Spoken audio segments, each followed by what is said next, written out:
Yeah, this thing on. Here, mate. You ever had you ever had any of that Hennessy? That stuff on celebrities drink. You ever look at that?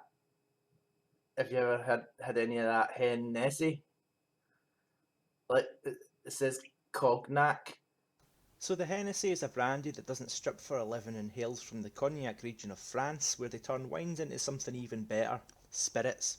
Called after a town bearing the same name, Cognac, you might wonder why the French drink we're having today, made of French wine north of the French city of Bordeaux, has an un-French name. This is because Hennessy wasn't a Frenchman, he was an Irishman, an Irish Jacobite named Richard Hennessy.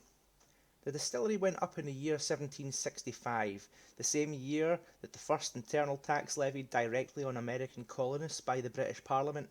So needless to say, a good year for some and a bad year for others.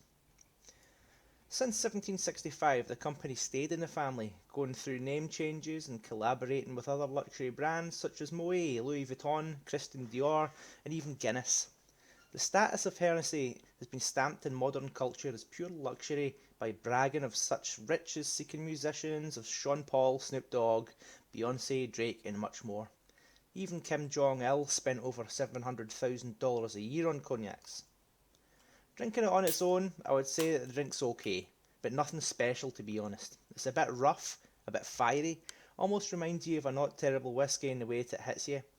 I'd be as bold as to say that neat, the drink leaves a bit of a bitter taste all over the surface of your tongue, going up the back of your nose when you breathe out through it. It reminds me of the smell of the first original Austin Mini I'd ever been in, which had leather seats well worn by mileage and time.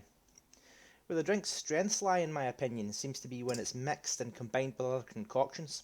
Today I had it at room temperature with some Pepsi, and I found that it almost brought down the overbearing sweetness of the Pepsi, turning it from a sweet treat into something you could probably drink for a whole evening without much grief.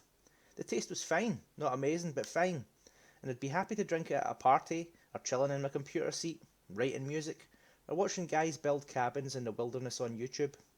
I'd give it a 7 out of 10, maybe a little more.